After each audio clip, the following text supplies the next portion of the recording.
Hello दोस्तों, क्या हाल है आप लोगों के।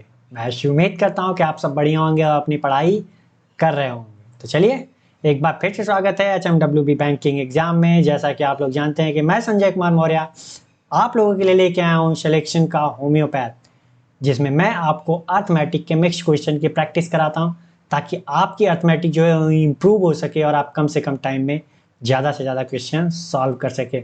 और ये तभी पॉसिबल है जब आप ढेर सारी प्रैक्टिस करते हैं। ठीक है, तो चलिए ज़्यादा टाइम न लेते हुए बढ़ते हैं अपने क्वेश्चन की तरफ। लेकिन उससे पहले अगर आपने हमारी वीडियो को लाइक नहीं किया तो लाइक कर दीजिए, और अभी तक चैनल को सब्सक्राइब नहीं किया तो प्लीज़ चैनल को सब्सक्राइब भी कर लीजिए, ताकि हमारी वीडियो की अपडेट आपको मिलती रहे और आप अपनी स्पीड इम्प्रूव करते रहें और अपनी सिलेक्शन की तरफ बढ़ते रहें। तो चलिए अपने क्वेश्चन की तरफ चलते हैं। और आज का हमारा पहला क्वेश्चन है ये, आप इसे पढ़िए, सॉल्व करने की कोशिश कीजिए, फिर मैं बताता हूँ इसे करना कैसे। मैं यही कहूँगा कि आप क्वेश्चन को 2 से 3 बार, कम से कम 2 तो बार पढ़ें ही, और ध्यान से पढ़िए कि दिया क्या है, पूछ क्या रहा है और करना कैसे है। ठीक है, जब तक ये चीज़ें आपको नहीं पता होंगी आपकी स्पीड इंप्रूव नहीं हो सकती। अगर आपको क्वेश्चन 2 से 3 से 4 बार एग्जाम में पढ़ना पड़ जा रहा है, 2 बार 3 बार, तो आप अभी काफ़ी पीछे हैं। तो वो अभी आप अभी से प्रैक्टिस कर लीजिए, ताकि आपको एग्जाम में एक ही बार पढ़ना पड़े। ठीक है, अगर आपके पास अभी टाइम है, आप 2 बार 3 बार 4 बार 5 बार जितनी बार पढ़ना चाहें पढ़ लीजिए, ताकि इतनी प्रैक्टिस हो जाए आपकी है कि एग्जाम में सिर्फ एक बार पढ़ते ही आपके क्वेश्चन में समझ में आ जाए कि दिया क्या है, पूछ क्या रहा है और करना कैसे। करने से मतलब ये है कि बेसिक से करना है या फिर शॉर्ट ट्रिक यूज़ करनी है, और वो तभी पॉसिबल है जब आप ढेर सारी प्रैक्टिस करते हो। ठीक है, तो आप इसे पढ़िए, सॉल्व करने की कोशिश कीजिए, फिर मैं बताता हूँ इसे करना कैसे।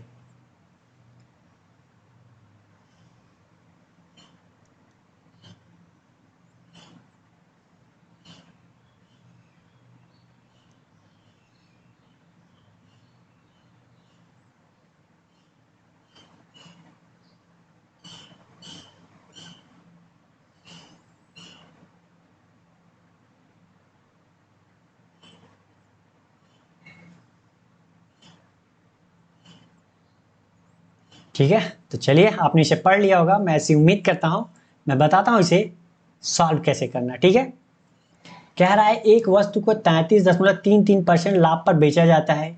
ठीक है, 33.33% का मतलब कितना होता है, 1/3। ये तो आप जानते ही हो कि 33.33% का मान क्या होता है, 1/3। तो यहाँ पे बोला है कि इतने पे लाभ पे बेचा जाता है, मतलब अगर हमारी कॉस्ट प्राइस 3 है, तो 33.33% मतलब सेलिंग प्राइस कितनी होगी, जाहिर सी बात होगी 4। यहाँ पे एक वस्तु को 33.33% लाभ पर बेचा जाता है, तो आप सोच रहे होंगे कि इसमें तो बोला नहीं है ना कि कॉस्ट प्राइस से।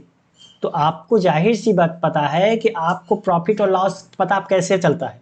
आप जब जो चीज़ खरीद के लाते हैं उसकी कॉस्ट प्राइस से तो अनुमान लगाते हैं कि हाँ आपको फायदा हुआ या घाटा हुआ, कि आप ऐसे ही डिसाइड तो कहीं से कर नहीं देते। तो आपको कॉस्ट प्राइस तो पता होगा ना।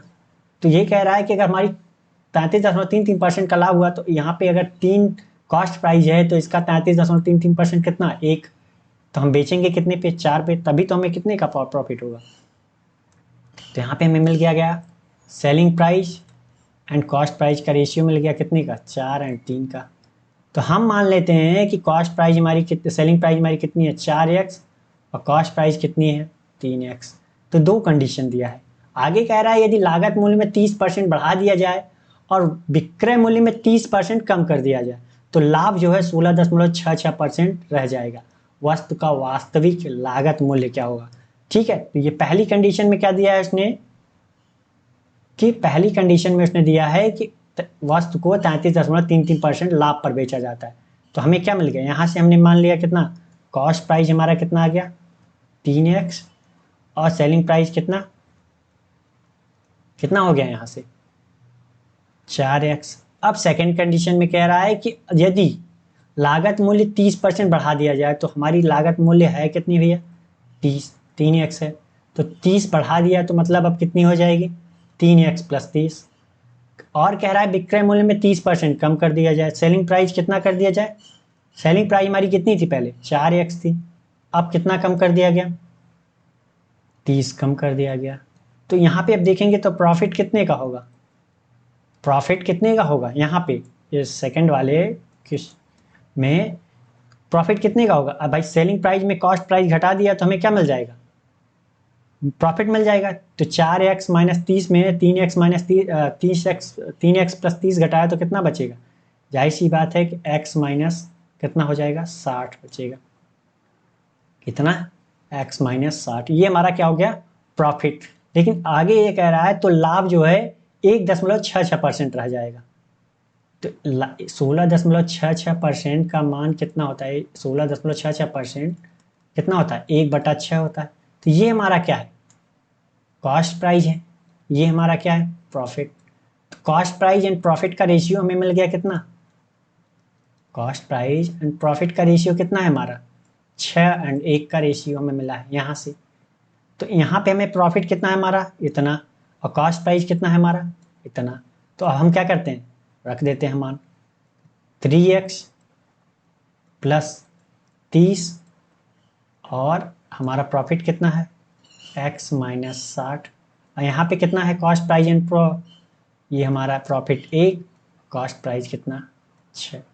तो अब सॉल्व कर लेते हैं तो कितना हो जाएगा, इधर गुणा करते हैं कितना, 6x माइनस 36 मतलब 360, यहाँ कितना हो जाएगा 3x, यहाँ प्लस 30। तो अब 3x को इधर लाते हैं, 360 को उधर ले आते हैं, तो ये कितना हो जाएगा, 6x माइनस 3x बराबर कितना 3x, और इस तरफ जाएगा तो कितना हो जाएगा 390। तो x का मान कितना आ गया 130, कितना आ गया 130। तो हमसे पूछा क्या, वस्तु का वास्तविक लागत मूल्य। वास्तविक लागत मूल्य क्या मतलब, जो पहले की थी फर्स्ट कंडीशन की वही हमारी क्या थी, वास्तविक लागत थी। ये तो बाद में उसने ऑब्जर्वेशन किया ना कि 30 बढ़ा दिया जाए और 30 कम कर दिया जाए तो ठीक है। तो हमारी वास्तविक लागत कितनी थी, ये हमारी यही तो थी 3x। तो ये कितना हो जाएगा, 3 गुणित 13 मतलब 130, तो कितना हो जाएगा 3 13 39 390। तो हमारा कौन सा सही है, ये ई वाला। ठीक, तो समझ में आ गया होगा कि ये आया कहाँ से। ठीक है, तो चलिए बढ़ते हैं अगले क्वेश्चन की तरफ। और अगला क्वेश्चन है हमारा ये, आप इसे पढ़िए, सॉल्व करने की कोशिश कीजिए, फिर मैं बताता हूँ इसे करना कैसे है। ठीक है, लेकिन आप इसे ध्यान से पढ़िए, 1 बार 2 बार 3 बार, और खुद से सॉल्व करने की कोशिश जरूर कीजिए। मेरा यही सजेशन है कि आप खुद से सॉल्व जरूर कीजिए। जब तक आप गलतियां नहीं करोगे तब तक आप सीख नहीं सकते। किसी भी चीज़ को सीखने के लिए आपको गलतियां करनी पड़ेगी। अगर आपको आता है तो अच्छी बात है, मैं ये नहीं कह रहा हूँ कि आ रहा है तब भी आप गलतियां करें। अगर नहीं आ रहा है तो आप उसको आप अपने हिसाब से कीजिए, जो भी टाइम लगता है कोई दिक्कत नहीं, 10 मिनट 15 मिनट 20 मिनट। लेकिन जब आप डेली बाय डेली प्रैक्टिस करते जाएंगे और गलतियां करेंगे ना, तो अगली बार वो आपको गलती नहीं करने देगा, क्योंकि आपको पता हो जाएगा कि ये गलती इसमें नहीं करनी है। और वो 10 मिनट का समय कब 10 सेकंड में बदल जाएगा ये आपको पता भी नहीं चलेगा, लेकिन उसके लिए आपको प्रैक्टिस करनी पड़ेगी। ठीक है,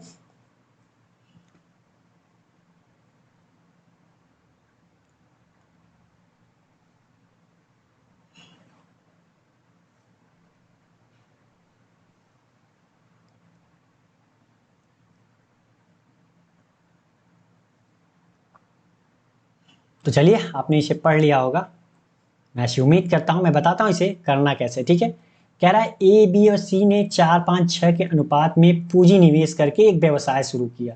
व्यवसाय के अंत में लाभ जो है उसे 4 5 5 के अनुपात में वितरित हुआ। यदि सी ने 10 महीने तक पूंजी निवेश किया तो ए बी के निवेश का औसत ज्ञात करना है।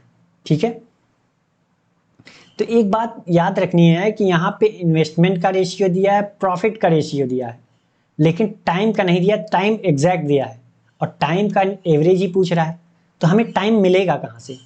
ठीक है, तो एक बात बताइए कि हमने क्या बताया कि प्रॉफिट बराबर क्या होता है, इन्वेस्टमेंट इंटू टाइम का मल्टीप्लाई का जो रेशियो होता है वही क्या होता है, इनको मल्टीप्लाई करते हैं तो 2 या 3 लोगों के बीच का जो रेशियो होता है वही क्या होता है, हमारा प्रॉफिट का रेशियो होता है। तो अगर हमें टाइम चाहिए तो हम क्या करेंगे, प्रॉफिट में इन्वेस्टमेंट से अगर हम भाग दे दें तो हमें क्या मिल जाएगा, टाइम का रेशियो मिल जाएगा। मिलेगा कि नहीं मिलेगा। तो 3 लोग हैं, कौन कौन से, ए बी एंड सी। इनका क्या दे रखा है, तो पहले क्या आना चाहिए, प्रॉफिट का रेशियो होना चाहिए, बाद में इन्वेस्टमेंट का रेशियो होना चाहिए। तो यहाँ पे मैंने क्या कहा, अंत व्यवसाय के अंत में लाभ मतलब प्रॉफिट का रेशियो कितना दिया है, 4, 5 एंड 5 का रेशियो दे रखा है। तो ये क्या है हमारा प्रॉफिट का रेशियो। इन्वेस्टमेंट का रेशियो हमारा क्या है, 4, 5, 6, 4, 5 और 6। अब अगर हम भाग दे दें तो हमें क्या मिल जाएगा, टाइम का। तो हमने क्या किया, बट्टे का चिन्ह लगा के मतलब भाग दे दिया। तो अब हमें क्या मिल जाएगा, यहाँ टाइम का रेशियो मिल गया। तो 4 से 4 कैंसिल, 5 से 5 कैंसिल, यहाँ कितना, यहाँ बचा 1, यहाँ बचा 1, इसका गुणा इधर किया, इसका गुणा मतलब 6 का गुणा अगर सब में कर दें, 1 1, यहाँ पे कितना है 6। तो अगर 6 का गुणा सब में कर दें तो क्या आ जाएगा टाइम का रेशियो, यहाँ 6 हो जाएगा, यहाँ भी 6 हो जाएगा, और यहाँ पे क्या हो जाएगा, 6 से 6 कैंसिल हो जाएगा तो 5 आएगा। ये हमें क्या मिल गया, टाइम का रेशियो। अब हमसे कह रहा है कि यदि सी ने 10 महीने तक पूंजी निवेश की तो हमारा 5 यूनिट का मान मतलब 10 मंथ आ रहा है। 5 यूनिट का मान 10 मंथ, 1 यूनिट का मान कितना, 2 मंथ। तो इसका कितना हो जाएगा, 12 मंथ इसका भी, और 12 मंथ इसका भी।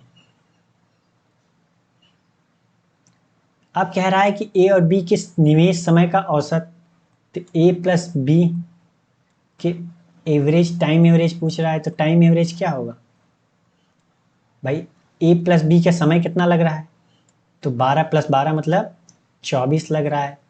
एवरेज निकालना है तो 2 लोग हैं तो 2 लोगों से भाग दे दिया, तो कितना आएगा 12 मंथ। कितना आएगा 12 मंथ। तो कौन सा सही है हमारा, ये सी वाला। ठीक है, समझ में आ गया होगा, बहुत हार्ड क्वेश्चन नहीं था, बहुत सिंपल था। और ये मत सोचिए कि मैं जो टाइम लगा रहा हूँ वो टाइम आपको भी लगाना है, मैं तो समझाने के लिए आपको बता रहा हूँ। आपको वही पॉइंट लिखने हैं जो आप याद नहीं रख सकते। ठीक है, इस पेपर पे वही पॉइंट लिखने हैं जो आप भूल सकते हैं, आपको डर है कि ये मैं भूल जाऊंगा, तो वही लिखने की कोशिश कीजिए। क्योंकि जितना कम से कम आप लिखोगे और जितना ज़्यादा से ज़्यादा याद रहेगा तो आपको समय कम लगेगा। ठीक है, तो चलिए बढ़ते हैं अगले क्वेश्चन की तरफ। अगला क्वेश्चन हमारा ये, आप इसे पढ़िए फिर मैं बताता हूँ इसे करना कैसे। ठीक है,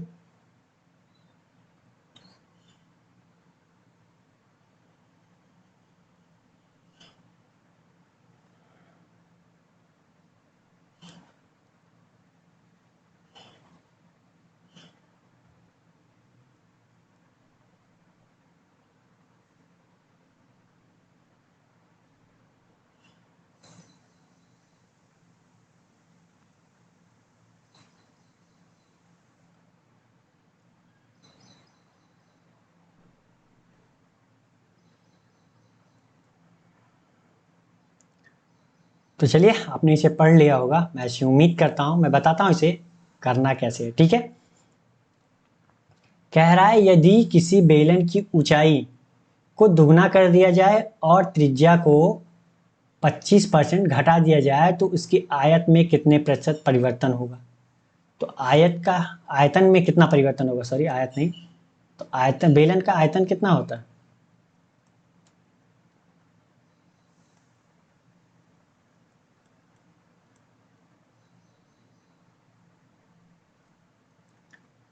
πr²h। क्या होता है फॉर्मूला, πr²h। यहाँ पे देखा जाए तो पाई क्या है, कांस्टेंट है, डिपेंड किस पे कर रहा है, आर पे और एच पे। ठीक, किस पे डिपेंड कर रहा है, आर पे और एच पे। तो इसमें 2 कंडीशन है, पहले और बाद की। किसकी, पहले और बाद की। तो यहाँ पे बोला है किसी बेलन की ऊंचाई को दुगना कर दिया जाए, मतलब पहले अगर यहाँ पे मान लीजिए कि r² और h था। ठीक, तो अब कह रहा है कि बेलन की ऊंचाई को दुगना कर दिया जाए, तो दुगना करेंगे तो कितना होगा, 2r हो जाएगा बेलन की, वो सॉरी ऊंचाई की बात कर रहा है। बेलन की ऊंचाई कितनी हो जाएगी, 2h हो जाएगी। ठीक, कितनी हो जाएगी, 2h हो जाएगी। और कह रहा है त्रिज्या को 25% घटा दिया जाए, कितना, 25% घटा दिया जाए। तो ये बात बताइए कि पहले कितनी त्रिज्या रही होगी, फिर 25% घटा रहा है, तो 25% का मान कितना है, 25% का मान कितना होता है, 1/25। 4। तो क्या हो रहा है, 1/4 घटा दिया जा रहा है। ठीक, तो पहले 1 रही होगी, अब कितना, 4 घटा 1/4 घटा दिया जाए तो कितना, 3/4 बच रही। तो कहने का अर्थ पहले जो है वो 4 रही होगी, ये पहले, अब क्या हो रहा है, अब जो है ये है। अगर ये नहीं समझ में आ रहा है तो आप सीधे सीधे एक 25% का मान कितना होता है, 1/4 होता है। तो पहले कितना है हमारा, मान लेते हैं मेरे पहले जो था ये 4 था, अब इसका 25% घट गया, मतलब अब कितना हो गया, 3। इतना तो समझ में आएगा, पहले 4 था, अब 25% मतलब 1 घट गया, 3 हो गया। तो पहले कितना था, 4R था, अब कितना हो गया, 3R हो गया। कितना हो गया, 3R। तो स्क्वायर स्क्वायर लग गया। अब हम क्या करते हैं, सॉल्व कर लेते हैं। तो R square H H cancel हो जाएगा, तो यहाँ बचेगा क्या, यहाँ पे बचेगा 16, यहाँ पे क्या हो जाएगा, रेशियो इनका निकाल लेते हैं। तो बचेगा क्या यहाँ पे, 3 त्रिक 9 दूनी 18। तो रेशियो कितना आ गया, पहले कितना था, इनका आयतन 16, अब कितना हो गया 18। तो बढ़ा कितना, 2। तो पूछ रहा है कि आयतन में कितने प्रतिशत परिवर्तन हुआ, मतलब 2 बढ़ गया। तो पहले कितना था, 16 था, तो परिवर्तन कितने का हुआ, परसेंटेज में पूछ रहा है तो 100 से गुणा किया तो 2/8, 1/8 हो जाएगा। तो ये 100/8 का मान कितना होता है, 12.5%। कितना होता है, 12.5। तो कौन सा हमारा सही है, ये डी वाला। ठीक, तो यहाँ पे ये पाई कांस्टेंट है, पाई में दोनों तरफ रहेगा तो कैंसिल हो जाएगा। तो यहाँ पे आप इसको ऐसे भी कर सकते थे, ऐसा नहीं है, जो मैंने कहानी लिखी है आपको कहानी लिखने की जरूरत नहीं थी।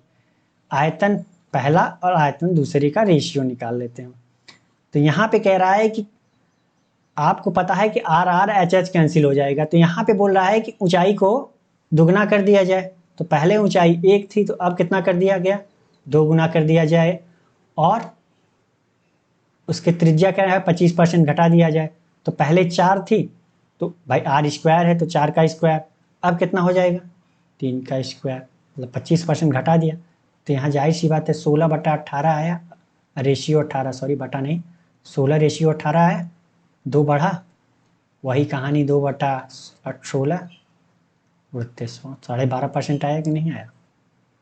ठीक, जब आप प्रैक्टिस करोगे तो ये चीज़ें आपके हैबिचुअल में, अपने आदत में आ जाएंगी, ये कहानी लिखने की जरूरत नहीं पड़ेगी आपको। ठीक है, तो चलिए बढ़ते हैं अगले क्वेश्चन की तरफ। और अगला क्वेश्चन है हमारा ये, आप इसे पढ़िए, सॉल्व करने की कोशिश कीजिए, फिर मैं बताता हूं इसे करना कैसे। ठीक है,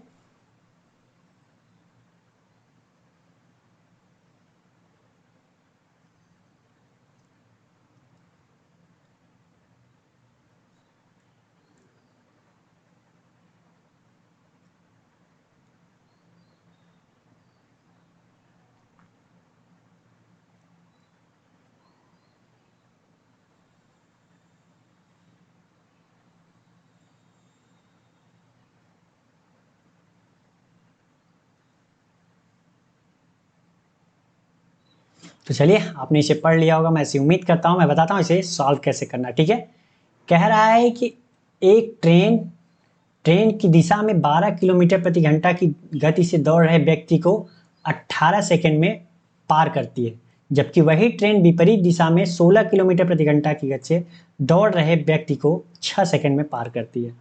तो ट्रेन की गति क्या होगी, 2 कंडीशन दिया है। एक कंडीशन दिया है कि ये ट्रेन है हमारी, ठीक है, ये हमारी ट्रेन है। तो एक व्यक्ति है जो यहाँ पे है, सॉरी व्यक्ति को ऐसे बना दिया, ये पैर हाथ, ठीक, चलिए गड़बड़ हो गया।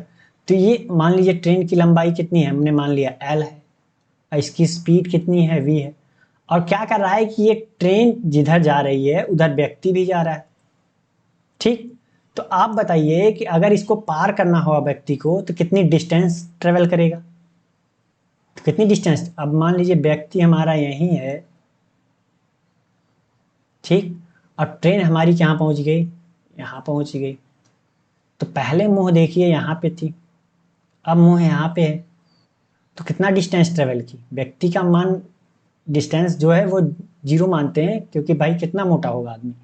तो ट्रेन की लंबाई के बराबर ही तो डिस्टेंस ट्रेवल किया, पहले यहाँ था, अब कितना पहुंच गया इसके आगे, तो पूछ यहाँ है, अब मुंह कहाँ पहुंच गया, यहाँ पे। तो इसने कितनी डिस्टेंस ट्रेवल की, अपनी लंबाई के बराबर ही। इतना समझ में आया कि डिस्टेंस उसने कितना ट्रेवल किया फर्स्ट कंडीशन में, एल। ठीक, अब आगे कह रहा है कि अब स्पीड की बात कर लेते हैं। तो स्पीड कितनी होगी भाई, जिस तरफ ट्रेन चल रही है उसी तरफ व्यक्ति भी चल रहा है, तो रिलेटिव स्पीड क्या होगी। अगर मैं कहूं कि ट्रेन 5 किलोमीटर प्रति घंटे की स्पीड से जा रही है, ठीक, और व्यक्ति भी 5 किलोमीटर की स्पीड से जा रहा है, एक एग्जाम्पल ले लेते हैं, ठीक है। तो क्या कभी ट्रेन व्यक्ति को पार कर पाएगा, नहीं कर पाएगा। अगर वो 1 घंटे में मान लीजिए 5 किलोमीटर चला, ट्रेन भी 5 किलोमीटर चली, तो क्या कभी पार कर पाएगा, कभी नहीं पार कर पाएगा भाई।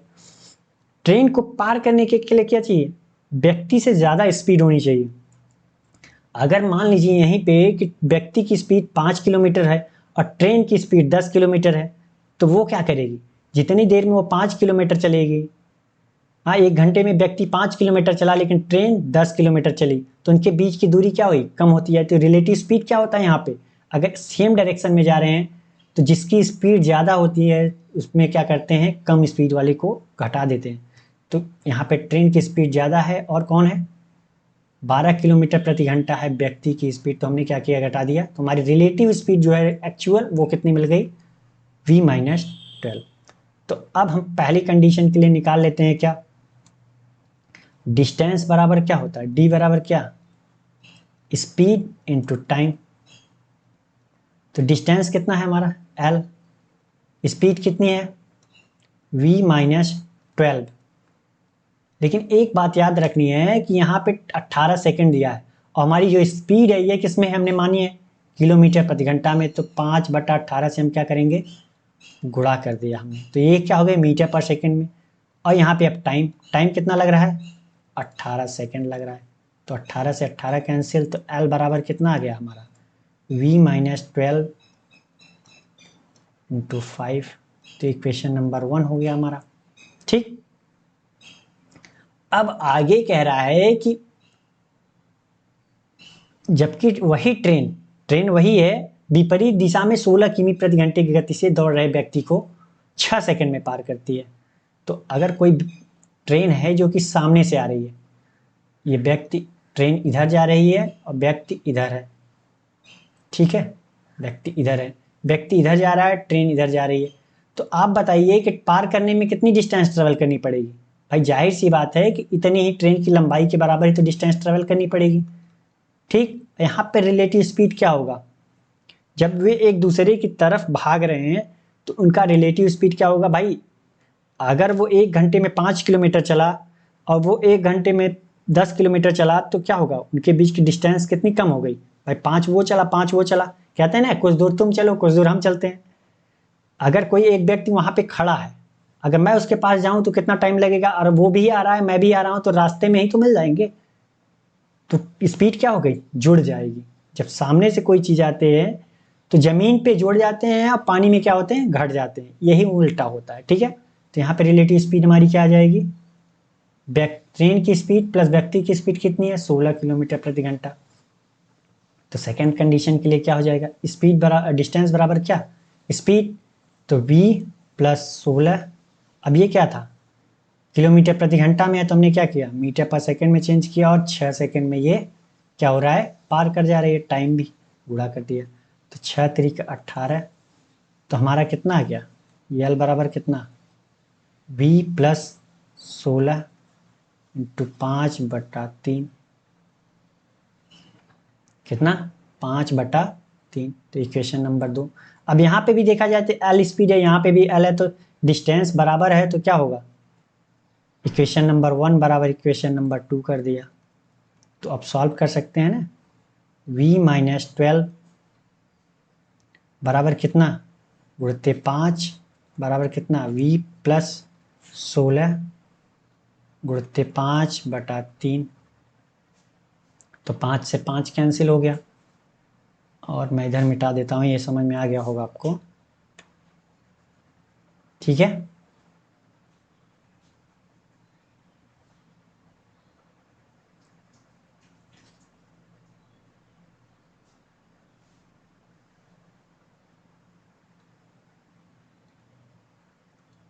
तो यहाँ पे सॉल्व कर लेते हैं, कितना आ जाएगा हमारा।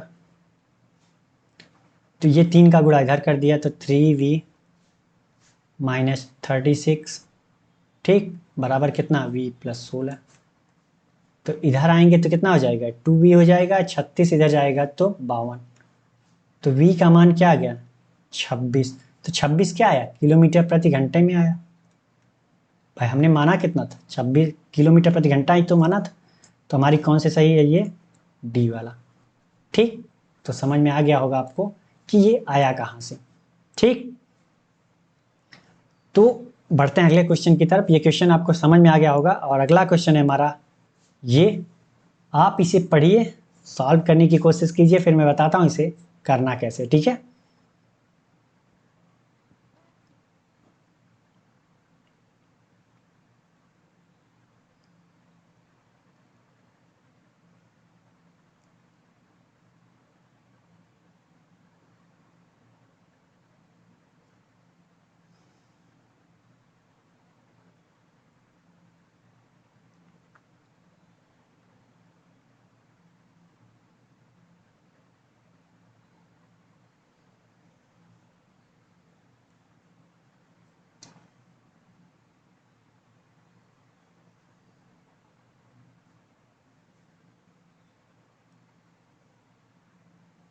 तो चलिए आपने इसे सॉल्व कर लिया होगा, पढ़ भी लिया होगा, मैं ऐसी उम्मीद करता हूँ। मैं बताता हूँ इसे करना कैसे। ठीक है, कह रहा है एक बिल्डर ने 87 दिनों में एक कार्य पूरा करने का लक्ष्य रखा और 90 मजदूर लगाए, लेकिन 42 दिन बाद उसने देखा कि केवल 2/5 भाग कार्य ही हुआ।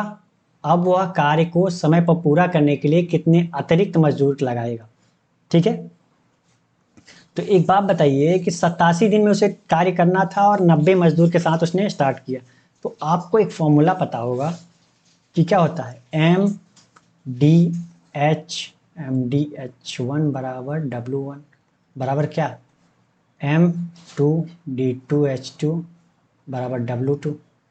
इसमें ये क्या है, ये आदमी है मैन, ये डे, ये हवा, ये क्या है हवा, और ये क्या है वर्क है।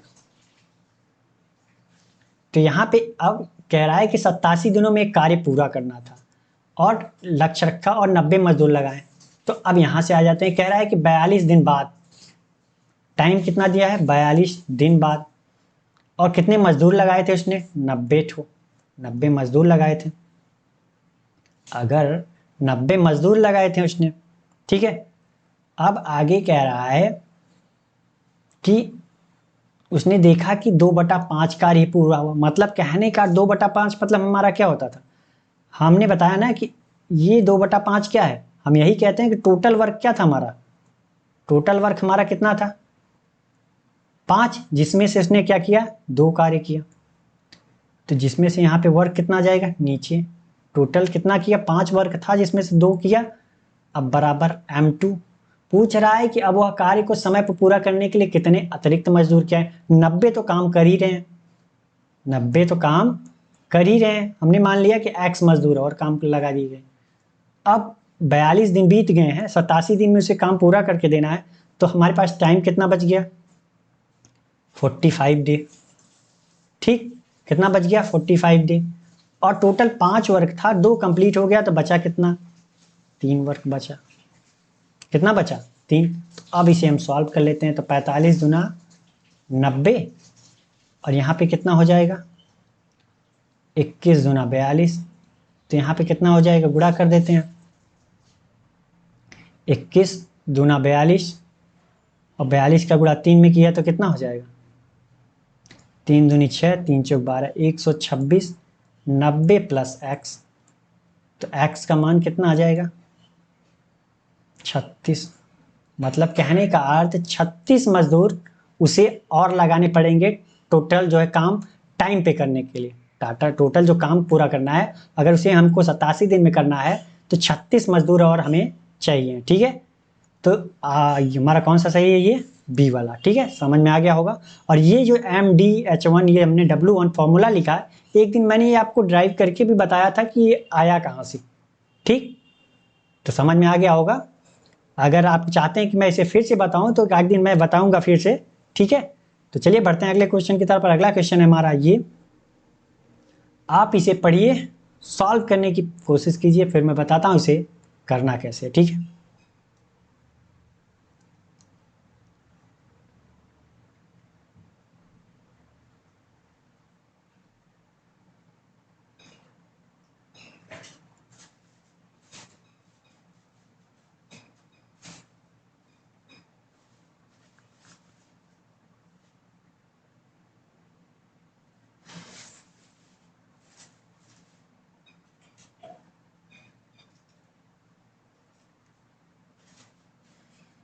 तो चलिए, आपने इसे पढ़ लिया होगा और सॉल्व करने की कोशिश की होगी। मैं बताता हूँ इसे करना कैसे, ठीक है। कह रहा है एक निश्चित राशि पर 37.5% वार्षिक दर से 2 वर्षों के लिए साधारण ब्याज और चक्रवृद्धि ब्याज का अंतर 1368 है रुपए है, तो उस राशि का पता लगाना है। मतलब हमको प्रिंसिपल बतानी है कि प्रिंसिपल हमारी कितनी थी, ठीक है। तो इसका मैं 2 मेथड बताता हूँ, एक रेशियो मेथड और एक डायरेक्ट आपको फॉर्मूला बताऊंगा, जो अगर कभी भी ऐसा सवाल मिले कि रेट ऑफ इंटरेस्ट सेम हो और टाइम 2 साल का हो, तो आप वहां से प्रिंसिपल निकाल सकते हैं। अगर प्रिंसिपल दिया हो तो वहां से आप रेट ऑफ इंटरेस्ट निकाल सकते हैं, ठीक है। ठीक है, तो मैं बताता हूँ इसे करते कैसे। तो पहला मैं बताता हूँ आपका रेशियो मेथड। फॉर्मूले मेथड से भी आप कर सकते हो, लेकिन उसमें क्या है, काफ़ी लंबा टाइम लग जाएगा। और रेशियो मेथड मैं इसलिए आपको बता रहा हूँ कि मान लीजिए यहाँ पे 2 वर्ष का दिया है, कभी कभी अगर 3 वर्ष का दे दिया तो अक्सर आपके एग्जाम में देगा नहीं, लेकिन मान लीजिए कि अगर मेंस में दे दिया 3 वर्ष का, तब आप क्या करोगे, तो ये प्रोसेस फॉलो करके आप निकाल सकते हो, ठीक है। तो चलिए, एक निश्चित राशि कह रहा है 37.5% वार्षिक दर से 2 वर्ष के लिए साधारण ब्याज व चक्रवृद्धि ब्याज का अंतर इतना है, ठीक है। तो 37.5% का मान कितना होता है, 37.5% का मान कितना होता है, आप बताइए। जाहिर सी बात है, आपको पता है कि 3/8 होता है। तो हम सीआई के लिए देख लेते हैं, कंपाउंड इंटरेस्ट के लिए। तो यहां से हम क्या निकाल सकते हैं, प्रिंसिपल एंड अमाउंट का रेशियो निकाल सकते हैं। अगर हमारा प्रिंसिपल इतना है 37.5%, कितना होगा इसका, 8 का 3 होगा। तो अमाउंट हमारी कितनी हो जाएगी एक साल बाद, 8 से कितनी हो जाएगी हमारी, कितनी हो जाएगी, 11 हो जाएगी एक साल बाद, फर्स्ट ईयर। और सेकेंड ईयर में कितनी हो जाएगी, सेकेंड ईयर में भी कितनी हो जाएगी, 8 से 11 हो जाएगी। कितनी हो जाएगी, 8 से 11 हो जाएगी। अब हम क्या करते हैं, इनको सॉल्व कर लेते हैं। ये कितना हो जाएगा, 8 × 64, यहाँ पे कितना हो जाएगा, 121। ठीक, इतना समझ में आ गया। अब हम सिंपल इंटरेस्ट देख लेते हैं। तो सिंपल इंटरेस्ट क्या है, सिंपल इंटरेस्ट मैंने आपको बताया है कि सिर्फ और सिर्फ प्रिंसिपल पे ब्याज मिलता है। अगर एक साल में 37.5% मिल रहा है, एक ईयर में 37.5% मिल रहा है, तो 2 साल में कितना मिल जाएगा भाई, दूना हो जाएगा इसका। और क्या, 37.5% का दूना हो जाएगा। तो ये कितना होगा, 37 × 74, मतलब एक 75% मिलेगा। तो यहाँ से अगर मैं प्रिंसिपल एंड अमाउंट का रेशियो देखूं तो कितना होगा हमारा भाई, 75% ब्याज मिलेगा। भाई यही तो होगा, 75% का मान कितना होता है, 75% का मान कितना होता है, जाहिर सी बात है कि आपको पता है कि 3/4 होता है। कितना होता है, 3/4। अगर हमारी प्रिंसिपल 4 है सॉरी, तो हमें कितना, 75% ब्याज मतलब 3 ब्याज मिला। तो अगर हम अमाउंट देखना चाहें तो अमाउंट हमारा कितना हो जाएगा, अब भाई 4 हमारा प्रिंसिपल था, 3 ब्याज मिल गया, तो अमाउंट कितना हो गया हमारा, मूलधन 7 हो गया। तो यहाँ पे कितना हमें मिल गया, 4 और 7 का रेशियो मिल गया, प्रिंसिपल एंड अमाउंट का 2 साल का। ठीक, इतना समझ में आ गया। तो बात तो कह रहा है एक निश्चित राशि, मतलब हमारा जो प्रिंसिपल है वो सेम है, सिंपल इंटरेस्ट के लिए भी और कंपाउंड इंटरेस्ट के लिए भी हमारा प्रिंसिपल सेम है। तो यहाँ पे हमारा प्रिंसिपल कितना है, 64, लेकिन यहाँ पे कितना है, सिर्फ और सिर्फ 4 है। तो हमें क्या करना पड़ेगा भाई, प्रिंसिपल तो बराबर करना पड़ेगा ना, तभी हम कहानी सेट कर पाएंगे। तो क्या करते हैं हम, अगर इसमें 16 का गुणा कर दिया जाए तो कितना हो जाएगा, ये भी 64 हो जाएगा, ये भी 64 है, ये भी 64 हो जाएगा। ठीक, लेकिन अगर हम यहाँ पे 16 का गुणा कर रहे हैं तो हमें क्या करना पड़ेगा, दूसरी तरफ भी 16 का गुणा करना पड़ेगा। तो अब हमारा कितना आ गया 64, यहाँ पे कितना आएगा 16 सत्ते 112। ठीक, अब हमने क्या किया, हमारा मिल गया ना। तो ये हमारा किसका है, ये CI का अमाउंट है, ये किसका है SI का अमाउंट है। ये CI का अमाउंट है, ये किसका है SI का अमाउंट है। तो लेकिन प्रिंसिपल सेम है, तो अगर मैं इसको 64x मान लूँ तो ये 120x हो जाएगा। और भाई प्रिंसिपल सेम है तो ये भी 64x होगा, तो ये कितना होगा 120x, 112x सॉरी 112x। इतना समझ में आया। ठीक, अब आगे आ जाते हैं। कह रहा है ना कि साधारण ब्याज और चक्रवृद्धि ब्याज का अंतर जो है 1368 रुपये। तो यहाँ पे कितना ब्याज मिल रहा है हमें, आप बता सकते हैं यहाँ पे कितना ब्याज मिल रहा है। यहाँ पे ब्याज हमें मिल रहा है 36 जोड़ दिया तो 100 और 21, 36 और 21 कितना होगा 7, 5, 57x का ब्याज यहाँ मिल रहा है। और यहाँ पे कितने का ब्याज मिल रहा है, यहाँ पे ब्याज कितने का मिल रहा है भाई, 36 जोड़ा तो कितना 100 और 36 12 कितना 48x। ठीक, इतना समझ में आ गया। यहाँ ब्याज कितने का मिल रहा है 57x, यहाँ 47। अब बोला क्या है कि साधारण ब्याज और चक्रवृद्धि ब्याज का अंतर। तो ब्याज तो इतना मिल गया ना, इंटरेस्ट इतना मिल गया, यहाँ पे भी इंटरेस्ट मिल गया, यहाँ पे भी इतना। अब इन दोनों का अंतर जो है वो 1368 है। तो अंतर कितना होगा यहाँ पे भाई, कितना अंतर होगा 9x का अंतर तो होगा, जो कि किसके बराबर होगा 1368 के बराबर होगा। तो x का मान कितना आ जाएगा 9 1 का 9, 4 9 5 45, 9 दूनी 18। x का मान कितना आ गया हमारा 152 आ गया। ठीक, तो पूछ रहा है उस राशि का पता लगाइए। तो अमाउंट हमारा कितना है 64x, तो 64x, x का मान हमें पता है कितना 152, तो गुणा कर देते हैं हम। तो हमारा आ कितना जाएगा भाई 6400 का गुणा किया तो ये कितना हो जाएगा 6400। ठीक, 64 का गुणा 1 में किया तो 6400 हो जाएगा, और 64 का गुणा 5 में किया तो कितना हो जाएगा 3200 हो जाएगा भाई, आधा हो जाएगा। और ये 64 गुना 128, तो यहाँ हो कितना जाएगा 8, 2 और 4 3 7 और 6 3 9, कितना आ गया हमारा 9728 रुपये। कौन सा सही है हमारा, ये बी वाला।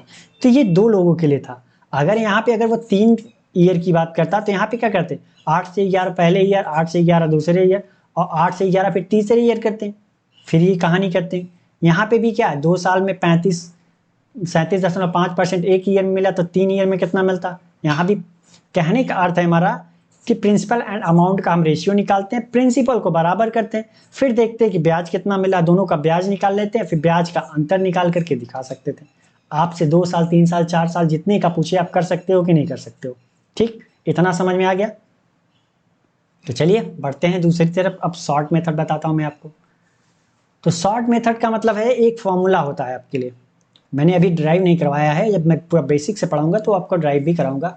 ये फॉर्मूला सीधा सीधा ये है कि प्रिंसिपल जो होता है, principal into R, rate of interest upon 100% बराबर क्या होता है, ये CI एंड SI का डिफरेंस अंतर होता है, वो भी 2 साल का।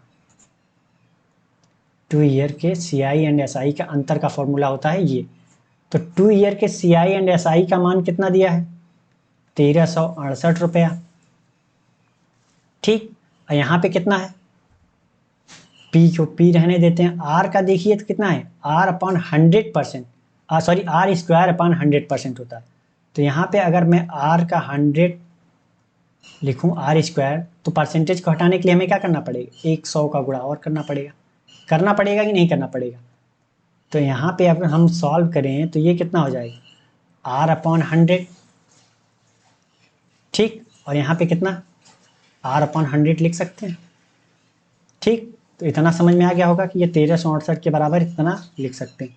तो हमें प्रिंसिपल निकालना है, रेट ऑफ इंटरेस्ट दिया है, तो 37.5% का मान कितना होगा। अगर 37.5% परसेंटेज हटाएंगे तो हम क्या करेंगे, 100 से गुणा कर दिया, ठीक, कितना गुणा कर दिया, तो यहाँ पे कितना आ जाएगा। अब ऊपर हम क्या करते हैं कि दशमलव हटाने के लिए हमने क्या किया, गुणा कर दिया 10 का, और नीचे भी 10 का करना पड़ेगा, तभी तो दशमलव हट गया। आप काट देते हैं तो 25 एक का 25, यहाँ 12 बच गया, तो 25 पंचे 125, यहाँ कितना 25 चौका 100, 40 आ गया।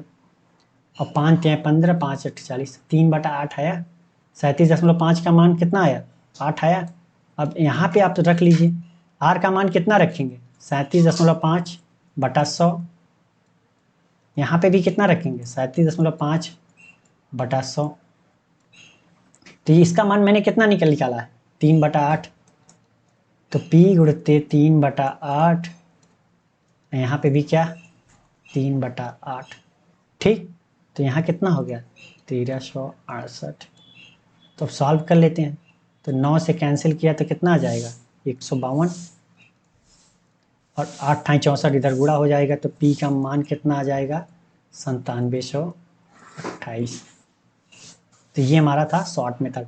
और ये जो कहानी मैंने नीचे लिखी हुई है, ये कहानी आपको नहीं लिखनी है, क्योंकि समझाने के लिए मैंने ऐसे किया है कि आपको कन्फ्यूज़न ना हो, ठीक है। नहीं, डायरेक्टली आप यहाँ पे r² का मान 3/8 रख सकते थे, क्योंकि आपको भी पता है कि परसेंटेज हटाएंगे तो कितना आएगा। जाहिर सी बात है कि परसेंटेज हटाएंगे तो जाहिर सी बात है कि 100 और को गुणा होगा, स्क्वायर है तो 200 नीचे आ गए, r² ऊपर है, तो जाहिर सी बात है कि 37.5% का मान कितना होगा, 3/8 का डायरेक्ट रख सकते थे आप, ठीक है। आप यहाँ पे ये डायरेक्ट रख सकते थे। 1368, कलर चेंज कर लेता हूँ मैं, 1368 डायरेक्ट किसके लिख सकते थे, P × 3/8, 3/8 लिख करके सॉल्व कर सकते थे, ठीक। तो ये भी तो नहीं आता 9728 P का मान, सॉल्व करते तो कितना आता, यही तो आता। तो कहने का जब आप प्रैक्टिस करोगे ना, तो ये कहानियाँ जो लिखी हैं मैंने, ये कहानियाँ नहीं लिखनी पड़ेगी आपको, ठीक है। समझ में आ गया होगा। बढ़ते हैं अगले क्वेश्चन की तरफ, और अगला क्वेश्चन है हमारा ये, आप इसे सॉल्व कीजिए, फिर मैं बताता हूँ इसे करना कैसे है, ठीक है। लेकिन क्वेश्चन को ध्यान से पढ़िए, और क्वेश्चन जो जो कहता जाए वो आप करते जाओ, आपका आंसर आ जाएगा, ठीक।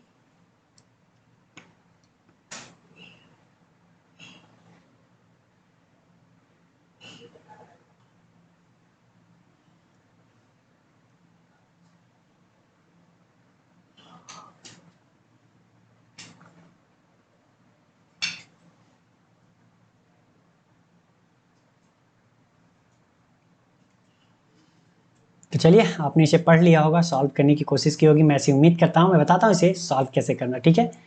कह रहा है कि एक दुकानदार ने 8000 का सामान खरीदा, ठीक। उसने 1/4 भाग को 30% हानि पर बेचा। अब उसे शेष भाग को कितने % लाभ पर बेचा जाए, ताकि न तो उसे प्रॉफिट हो और न उसे लॉस हो, ठीक है। तो वो टोटल जो कॉस्ट प्राइस है वो 8000 का सामान खरीद के लाया, ठीक। कह रहा है उसका 1/4 भाग, तो इसका 1/4 भाग कितना हो गया 2000 रुपया, कितना हो गया 2000 रुपया। ये हमारी क्या है, कॉस्ट प्राइस है अभी भी। और इधर कितना बच गया 6000, कितना 6000 बच गया, ठीक।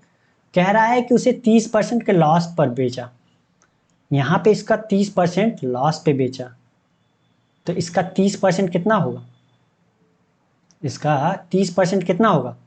जाहिर सी बात है कि 10% कितना होगा 200, अगर देखा जाए तो 2000 का 10% कितना 200, तो 30% कितना होगा 10 तिया 2 तिया 6, तो इसका कितना होगा 600।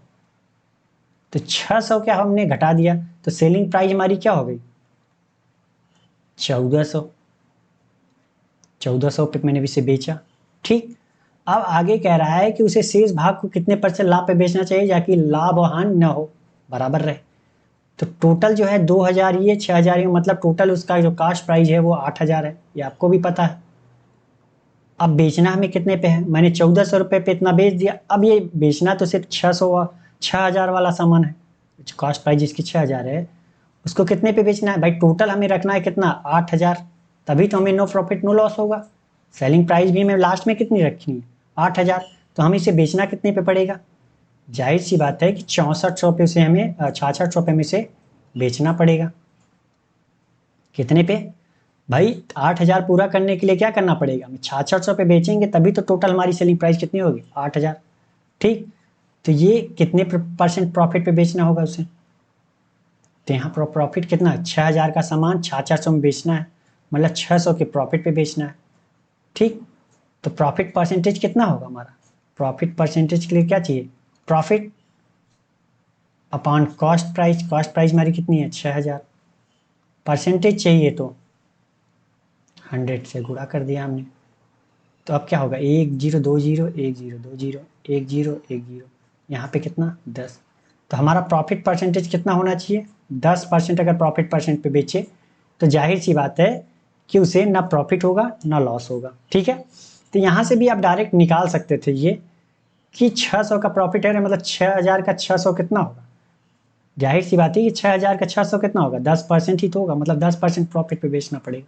ठीक, तो जब आप करने लगोगे तो आपकी प्रैक्टिस हो जाएगी। ये कहानियां नहीं लिखनी पड़ेगी। मेरे कहने का अर्थ है लास्ट में कि कहानियां नहीं लिखनी पड़ेगी, ये समझाना जो मुझे पड़ रहा है आपको। ठीक है, तो चलिए बढ़ते हैं अगले क्वेश्चन की तरफ। अगला क्वेश्चन हमारा ये, आप इसे पढ़िए, सॉल्व करने की कोशिश कीजिए, फिर मैं बताता हूँ इसे करना कैसे। ठीक है, मैं इसके 2 मेथड बताऊंगा, एक आपको शॉर्ट मेथड और एक बाकायदा प्रोसेस बेसिक मेथड जिसे कहते हैं आप। ठीक है,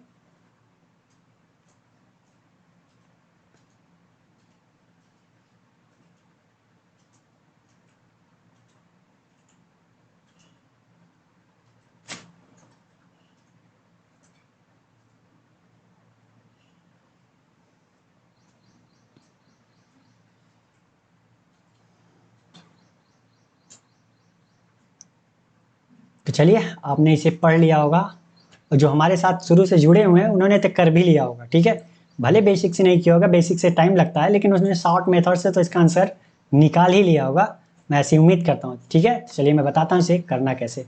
तो पहले मैं इसका बेसिक मेथड बताता हूँ आपको। कह रहा है 312 चॉकलेट 39 कर्मचारियों में बांटी गई, प्रत्येक पुरुष को 7 मिले और प्रत्येक महिला को 10 चॉकलेट मिले। ठीक, तो कार्यालय में महिलाओं की संख्या बतानी है। तो हमें पता नहीं है ना कितनी महिलाएं हैं कितने पुरुष हैं, तो हम मान लिया, मैंने माना पुरुष कितने हैं, पुरुष की संख्या कितनी है? x। मानने को आप कुछ भी मान सकते हो, हमने माना x। और महिला की संख्या कितनी है? y मान लिया हमने। ठीक, तो कह रहा है 39 कर्मचारी हैं जिसमें महिला पुरुष कितने हैं? 39। तो x प्लस वाई बराबर कितना हो जाएगा हमारा? भाई महिला और पुरुष मिला के ही तो 39 हैं, तो x महिला है y पुरुष, वो x पुरुष है y महिला है, तो टोटल कितना? x प्लस वाई बराबर कितना? 39। तो ये क्वेश्चन नंबर हमारा 1 हो गया। ठीक, अब आगे कह रहा है कि प्रत्येक पुरुष को 7 चॉकलेट और प्रत्येक महिला को 10 चॉकलेट मिले। अगर प्रत्येक पुरुष को 7 चॉकलेट मिले हैं तो टोटल पुरुष को कितने चॉकलेट मिल गए? भाई एक पुरुष को 7 चॉकलेट, तो x पुरुष हैं तो टोटल उनको कितने चॉकलेट मिल गए? 7x चॉकलेट मिल गए। ठीक, अब आगे कह रहा है कि प्रत्येक महिला को 10 चॉकलेट मिले, तो एक महिला को 10 चॉकलेट मिला तो कितनी महिलाएं हैं टोटल? 10y। तो 10y, टोटल महिलाओं को चॉकलेट कितना मिल गया? 10। इनका टोटल कितना हो गया? 7x चॉकलेट पुरुषों को मिला और 10y चॉकलेट महिलाओं को, जो कि है कितना? टोटल चॉकलेट है कितना हमारे पास? 312। पूरा का पूरा हमने बांट दिया, इतना पुरुषों को मिला इतना महिलाओं को मिला, टोटल कितना? 312 चॉकलेट है। तो ये क्वेश्चन नंबर हमारा हो गया 2। अब हम सॉल्व कर लेते हैं। अब सॉल्व कर सकते हैं नहीं? अब क्या करते हैं कि इक्वेशन नंबर 1 में हम क्या करते हैं, 7 से गुणा कर देते हैं, मल्टीप्लाई बाय 7। ठीक है, तो 7 का गुणा किया तो कितना हो जाएगा? 7x plus 7y। 39 में 7 का गुणा किया तो कितना हुआ? 7 चौक 28, 280 में से 7 गया, भाई 40 से कर रहे हैं एक ज़्यादा, तो 7 चौक 28, 280 में से 7 कितना? 273। और यहाँ कितना नीचे कितना था? 7x plus 10y। यहाँ कितना है? 312। यहाँ पे घटा देते हैं माइनस माइनस माइनस, तो ये कैंसिल हो जाएगा। यहाँ कितना आएगा, 7 में से -10y घटा तो कितना, -3y। ठीक, और यहाँ कितना हो जाएगा, 312 में से 73 गया, मतलब 27 12 कितना, 39, माइनस का 39। तो y बराबर कितना, ये माइनस से माइनस कैंसिल, तो y बराबर कितना, 13 आ गया। y बराबर कितना, 13। तो हमसे पूछा क्या है, कार्यालय में महिलाओं की संख्या। तो महिलाओं की संख्या हमने कितनी मानी थी, y ही तो मानी थी, और y का मान भी आ गया कितना, 13। तो महिलाओं की संख्या कितनी है, 13। ठीक, समझ में आ गया होगा। ये हमारा जो था प्रॉपर बेसिक मेथड था। अब आपको मैं शॉर्ट मेथड बताता हूँ। तो शॉर्ट मेथड जो हमारा है, आप बताइए कि कह रहा है ना कि प्रत्येक पुरुष को, मेल एंड फीमेल की बात कर रहा है। देखा जाए तो प्रत्येक को कितना मिल रहा है, 7 मिल रहा है मेल को, और प्रत्येक मेल फीमेल के चॉकलेट कितना मिल रहा है, 10। इतना समझ में आ गया। और हम बीच में क्या रखते हैं, एवरेज।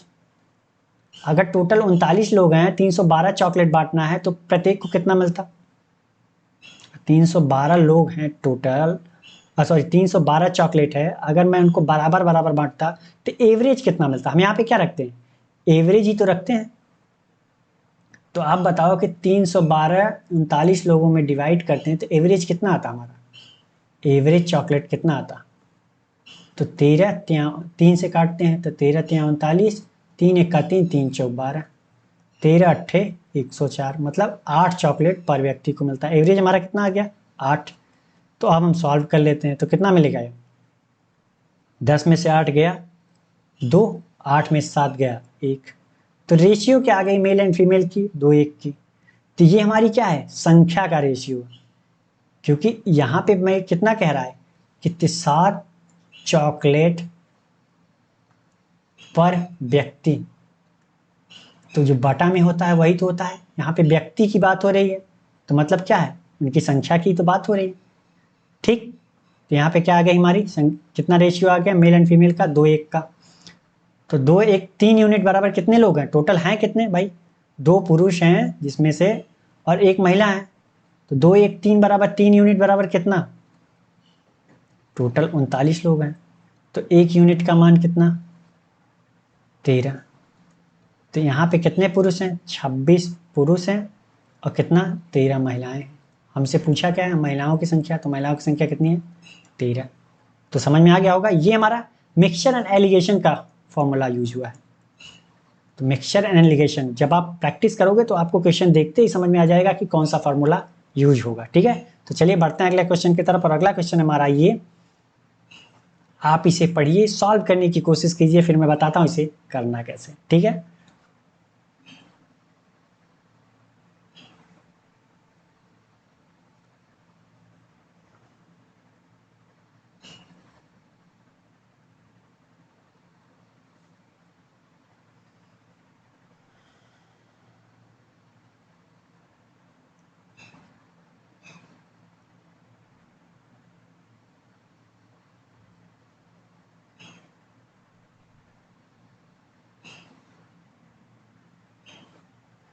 तो चलिए, आपने इसे पढ़ लिया होगा, सॉल्व करने की कोशिश की होगी, मैं ऐसी उम्मीद करता हूँ, क्योंकि बहुत हार्ड क्वेश्चन नहीं है, बहुत सिंपल है। तो आपने कर भी लिया होगा, मैं ऐसी उम्मीद करता हूँ। मैं बताता हूँ इसे करना कैसे। ठीक है, कह रहा है कि 1024 वर्ग फीट क्षेत्रफल वाले एक वर्गाकार पार्क, पार्क के चारों ओर 45 रुपए प्रति फीट की दर से बाड़ लगाने की लागत क्या होगी। ठीक है, तो आप बताइए कि वर्गाकार पार्क का क्षेत्रफल, वर्ग का क्षेत्रफल क्या होता है भाई, वर्गाकार है तो क्षेत्रफल क्या होता है, वर्गाकार मतलब क्या, यही तो बात कर रहा है, लंबाई भी चौड़ाई भी सब क्या है, ए है। तो क्षेत्रफल क्या होता है, लंबाई गुणित चौड़ाई मतलब ए स्क्वायर। लेकिन इसका दिया है क्षेत्रफल कितना, 1024 बराबर ए स्क्वायर। तो ए का मान कितना आ जाएगा, 32। 32, ए का मान कितना आ गया हमारा, 32। तो आप बताओ कि उसको चारों तरफ बाड़ लगाना है, तो इसका चारों तरफ परिमाप कितना हो जाएगा भाई, बाड़ तो इस ऐसे ऐसे लगाना है ना, यहाँ लगाना है, यहाँ लगाना है, किनारे किनारे। तो ये क्या होती है हमारी, परिमाप ही तो होती है। तो परिमाप कितनी होगी, वर्ग का परिमाप कितना हमारा हो जाएगा, तो यहाँ पे देखा जाए तो कितना होगा, 4a होगा भाई। ए प्लस ए प्लस ए प्लस ए, चारों तरफ का जोड़ लिया तो लंबाई टोटल कितनी होगी, 4a। ए का मान हमें पता है कितना, 32, तो 32 न 64 दुना 128, ठीक, 128 मीटर हो गया। फिट में बात चल रही है तो फिट हो गई, ठीक ठीक। कह रहा है कि 45 रुपये प्रति फीट की दर से बाड़ लगाता है, और 45 रुपये प्रति फीट, ठीक। तो 128 रुपये, 128 फीट लगाने में कितना, जाहिर सी बात है कि 45 गुणित 128। तो इसको क्या करते हैं, इसको आधा कर लेते हैं, इसको दूना, तो ये 90 हो जाएगा, इसको 64 कर लिया तो जाके सॉल्व करने में आसानी हो। तो ये कितना होगा, 9 चौक 36, 3 9 छक 54, 3 57, 1 जीरो तो है ये, कितना रुपए लग जाएगा, 5760 रुपये। कौन कितना रुपए लग जाएगा, 5760 रुपये। तो समझ में आ गया होगा, बहुत हार्ड क्वेश्चन नहीं था, बहुत सिंपल था, और आपने कर भी लिया होगा, मैं ऐसी उम्मीद करता हूँ, ठीक है। तो चलिए बढ़ते हैं अगले क्वेश्चन की तरफ। और अगला क्वेश्चन है हमारा ये, आप इसे पढ़िए, सॉल्व करने की कोशिश कीजिए। ऐसे क्वेश्चन मैंने काफ़ी बार बताए हैं, ठीक है। जो हमसे पढ़ चुके होंगे, हमारे साथ जुड़े होंगे शुरू से, वो इसे अभी तुरंत के तुरंत सॉल्व कर चुके होंगे, ठीक है। 10 सेकेंड का काम था।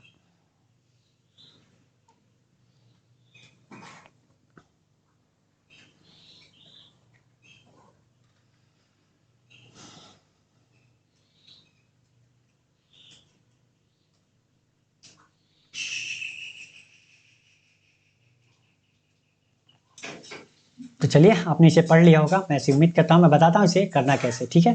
कह रहा है, एक बेईमान विक्रेता दावा करता है कि वह वस्तु को क्रय मूल्य पर बेचता है, लेकिन 1 किलोग्राम के स्थान पे 950 ग्राम ही तौलता है, तो उसका प्रतिशत लाभ कितना होगा, ये हमसे पूछ रहा है, ठीक है। क्या पूछ रहा है, प्रतिशत लाभ कितना होगा। तो लाभ और हानि हम कैसे बता सकते हैं, अगर हमें selling price and cost price पता हो तभी तो हम बता सकते हैं कि प्रॉफिट हुआ कि लॉस हुआ, ठीक है। तो यहाँ पे हमें क्या, cost price and selling price का रेशियो निकालते हैं। तो यहाँ पे देखा जाए तो दुकानदार ने कितना मांगा, 1 किलोग्राम, और दिया कितना उसने, 950 ग्राम। तो दुकानदार ने पैसे कितने का दिया भाई, उसने पैसा तो 1 किलो का दिया, मतलब 1000 ग्राम का दिया। लेकिन अब दुकानदार ने उसे कितना दिया, 950 ग्राम ही तो दिया, मतलब 50 ग्राम का घाटा कर दिया, ठीक।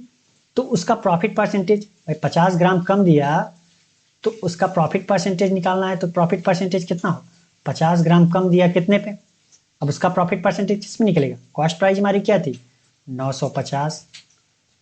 अब भाई परसेंटेज में चाहिए प्रॉफिट परसेंटेज, तो हम क्या करते हैं, 100 से गुणा कर देते हैं। तो अब सॉल्व कर लेते हैं, 5 यहाँ 19, तो 100/19 कितना होगा, 19 पचे 95, 500/19%। तो हमारा कितना आ गया, 5 सही 5/19। तो कौन सा सही है हमारा, ये डी वाला, ठीक। समझ में आ गया होगा, जो हमारे साथ हमेशा से सॉल्व कर रहे हैं उनको ये क्वेश्चन देखते ही आ गया होगा, ठीक है। तो आज के लिए बस इतना ही। अगर ये वीडियो आपको पसंद आई हो तो लाइक करें, और अभी तक आपने अपने दोस्तों के साथ शेयर नहीं किया तो प्लीज़ शेयर भी कर दीजिए उनको, ताकि उनको भी इस वीडियो की प्रॉफिट मिल सके, और वो भी अपनी स्पीड इम्प्रूव कर सके। और अभी तक आपने स्वयं सब्सक्राइब नहीं किया तो प्लीज़ सब्सक्राइब कर लीजिए, ताकि हमारी वीडियो की अपडेट आपको मिलती रहे और आप अपनी स्पीड इम्प्रूव करते रहें। तो चलिए, मिलते हैं नेक्स्ट वीडियो में एक नए क्वेश्चन और एक नए जोश के साथ। तब तक के लिए थैंक यू, बाय बाय।